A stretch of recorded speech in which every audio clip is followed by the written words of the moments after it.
Thank you for tuning in to All Things Real Estate.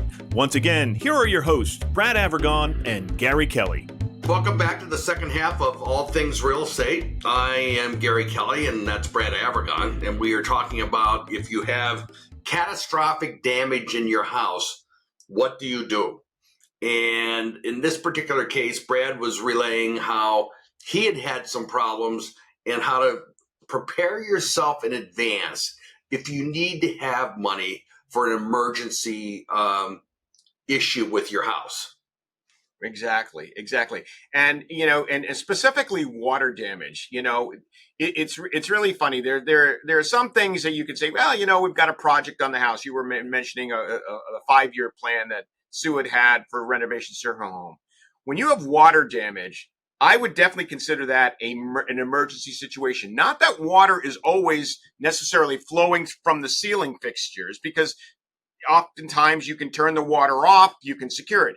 But what happens behind the scenes, so to speak, behind that sheetrock can be extremely expensive. So you really can't delay when it comes to water damage. If humidity gets back there and mold spores grow, it can make the initial damage that may have been relatively inexpensive fix very expensive to fix. So it's not something you want to ignore. And as I said, having a home equity line of credit in place is really good. Having 6 months reserves in the bank is great if you don't feel you need that line of credit. Just being able to tap funds, or if you need a personal loan or a second mortgage. I had a home that I was representing the seller on, and there was an inspection going on. The inspector turned a faucet on in a small, half bath and walked away. And literally the sink overflowed, water everywhere.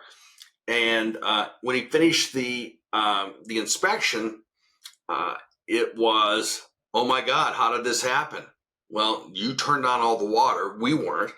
And what I will share with you is it was like a cartoon. You could see the tires on his truck lighting up as he sped away from the scene of the crime. But it was exactly that. Sue came over.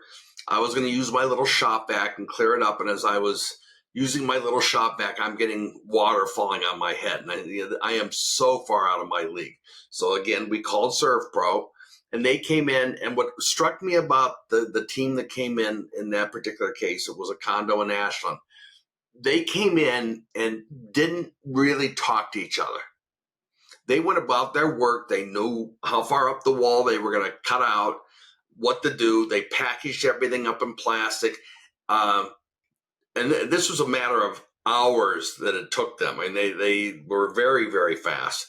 And then they bring in these really huge air movers and really huge dehumidifiers, because they're trying to make sure that you don't make the problem worse. You don't grow mold and that kind of thing. And I would say that that's a case where seeing how professionals do it versus what you or I might do really shows you the value of having professionals help when it's a problem that kind of gets out of control.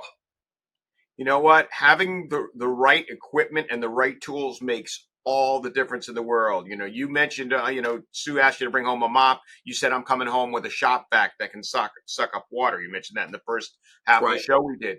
The reality is that water travels, whether it is sucked up by the carpet and the padding under it, or if it runs along a joist or a ceiling joist and travels and goes down to other areas, it travels and it can create a lot of damage. So when these guys come in, I had a similar situation. I had a vanity let go in a basement bathroom, and we brought them in, and they come in with these giant mega fans that there's no way you and I would ever buy these air movers or anything like it. Well, what would you do with them after the fact? You have no need. But because this is their specialty, they use these day in and day out: dehumidifiers, air movers, giant heavy duty vacuum cleaners with more sucking power than any vacuum you and I could ever imagine. Oh, and I want to say a joke, but it's not something that's appropriate for video. It's a G-rated show. they have water meters that I didn't even know existed. So I thought my vanity was fine, right? It was your typical Home Depot vanity.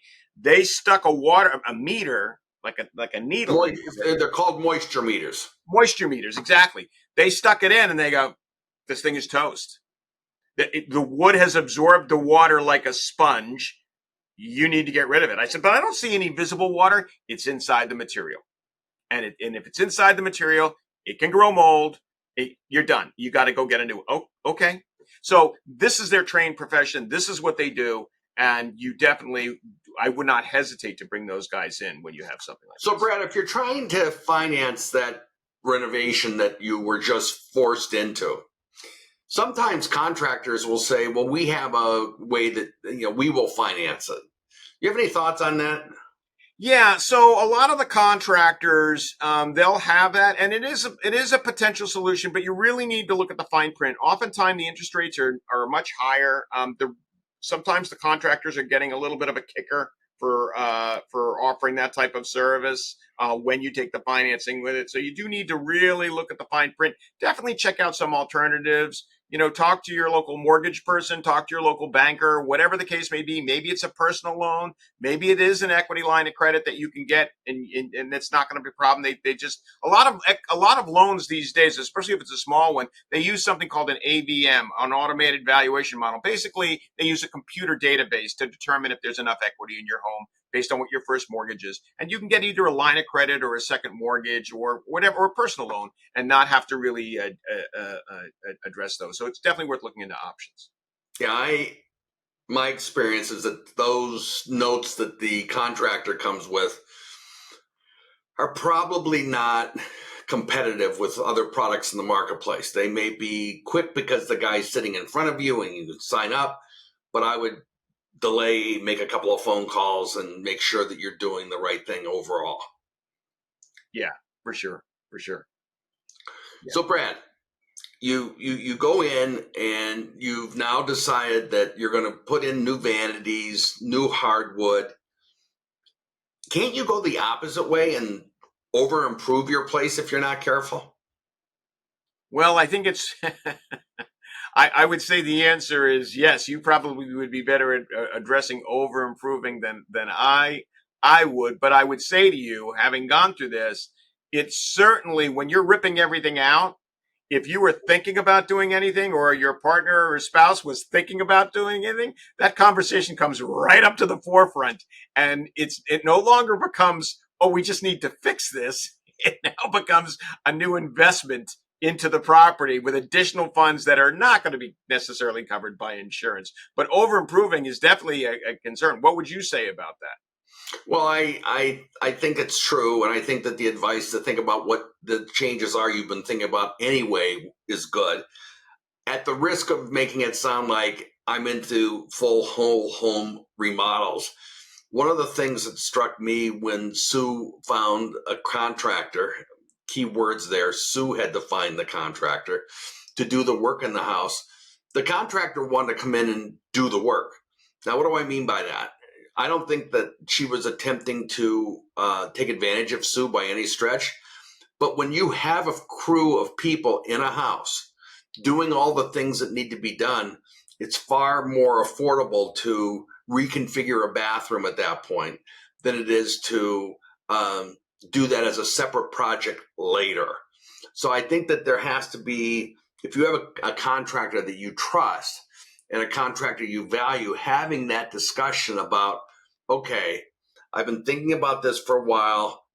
I think that this is something I'd like to do. Let's put this onto the table now for conversation. And again, it may not be things that you had planned on doing in the short term, but it may be the most cost-effective, efficient, less disruptive time to do it. I remember distinctly the contractor that Sue found. She removed the toilets from both bathrooms in the house, whether they were impacted or not. And, what did that do? Made it so Sue couldn't be in the house. Did the contractor do that intentionally? I think she did. I absolutely think that she did, as a way, because, it's your home. You want to see what they're doing. But all the time you're there and all the time you're talking to the guys or the gals, yeah, it's costing the contractor money, and that works against you in the long run. It does, but you do bring up a very, very key point. Now, in Sue's particular case, this happened to be a second home for Sue, and so she had another home to live in. But one of the things that you really need to be concerned about is when a contractor is going to be coming in and they're going to be fixing the problem or possibly doing some additional work, renovating the property, you do need to be concerned of, well, how is this going to affect my living? Having made the mistake of renovating a property while living inside of it, even though we had access to a bathroom that worked, it is not an easy thing, and it was very challenging at times. We had no kitchen. The bathrooms were down to one. So it's not easy, and you've got dust in the air. So if you have any respiratory issues, it can be a real problem. If you have children, contractors are not known for picking up every nail that they put down when they're doing that. You have to be diligent, or if you have pets. So you really have to think about it before you just jump into something like that, and maybe make some alternative living arrangements for a short period of time if you need to. If you had the same problem happen again, you'd move out of your house? If I had the same situation, I would not have lived here. I don't think at that time. That was a mistake. That I would have. I don't know. The move out is too strong a word, but I would have arranged during that time to not be living in the house. It was not good. Right. I get it. So, Brad, if someone wants to talk about this kind of topic, how would they reach you? Best way to reach me, Gary, is via my cell phone, which is 978-375-5531, or they can reach me at brad@bradavergon.com. And Gary, how do they reach you? I'm Gary Kelley. I'm with Cassidy Realty Group. I can be reached at 508-733-6005 or Gary@movewithgary.com. Sue is Sue@movewithgary.com or movewithgk.com. If someone wants to talk to Sue about her personal experiences, because I'm presenting one, her experience was, I'm sure, a little bit different because it was her house. And the contract, the interesting thing on this one is the contractors I had originally found, would only talk to me and would not talk to Sue. And Sue, frankly, is the owner of the house. That was kind of uncool. So Sue put something up on community Facebook group, which the guys saw. They immediately let us go, and Sue found this other contractor that it was love at first sight. Hey, one more comment before we let our viewers go, which is insurance of contractors. You brought up the case with the home inspector that left the water running, created damage, and then took off like lightning. Make sure that any contractors that you're working with have liability insurance. If they make a problem, if they pierce a pipe, if they leave the water running, whatever the case may be, you want to make sure that they're insured to cover any damage that they may cause. Good point. All right, Brad, thank you. We'll see you again. All right. Take care. Bye. Once again, thank you for watching All Things Real Estate. If you have any questions, feel free to reach out to Brad or Gary.